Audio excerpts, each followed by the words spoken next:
संसार में क्यों आए हो? बताइए आप लोग कभी विचार किया कि आप संसार में क्यों आए हो? इससे पहले तुम कहां थे और इसके बाद तुम कहां जाओगे महाराज? हैं? किसी को पता नहीं। पता तो तब चलेगा जब आप इस मानस की शरण में आओगे। आपको संसार में भगवान ने क्यों भेजा है महाराज?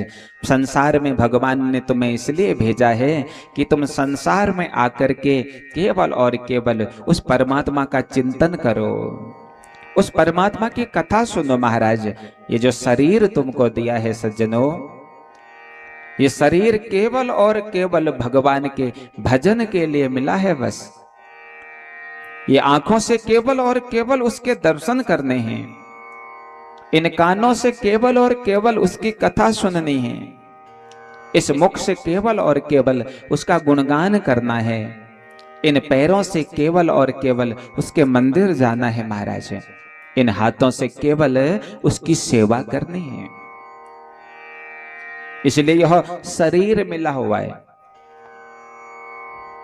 लेकिन जैसे ही मनुष्य शरीर हमको मिलता है ना, इस संसार में जैसे ही हम आते हैं तुरंत हम माया में ग्रसित हो जाते हैं महाराज। हो जाते नहीं हो जाते महाराज? आज तक किसी ने प्रयास किया भगवान को पाने का? आज तक किसी ने सोचा कि हम यहां क्यों आए हैं? फिर कहते महाराज हमने सुना है बम आवागमन मिटाओ भोले शंकर भज शिव बारंबारा। आवागमन तब मिट सकता है जब हम अवस्थाओं के आधार पर अपना जीवन चलाएं। हमारी अवस्थाओं को 4 भागों में विभक्त किया गया है। 25 वर्ष, 25 वर्ष, 25 वर्ष और 25 वर्ष। 25 वर्ष का हमारा ब्रह्मचर्य आश्रम है। 1 वर्ष से 25 वर्ष तक ब्रह्मचर्य आश्रम में रहो, शिक्षा दीक्षा ग्रहण करो महाराज। 25 वर्ष से 50 वर्ष तक की अवस्था गृहस्थ आश्रम की है, हैं?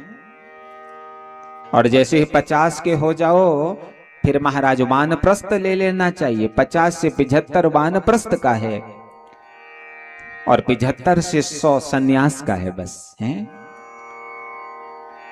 अब हम सोचते हैं महाराज हमारा आगमन दोबारा संसार में ना हो, बस फिर हम भगवान को प्राप्त हो जाएं, हैं? तुम्हारा आगमन रुक सकता है संसार में आने से, लेकिन तब रुक सकता है जब आप अवस्था के आधार पर जीवन जियो।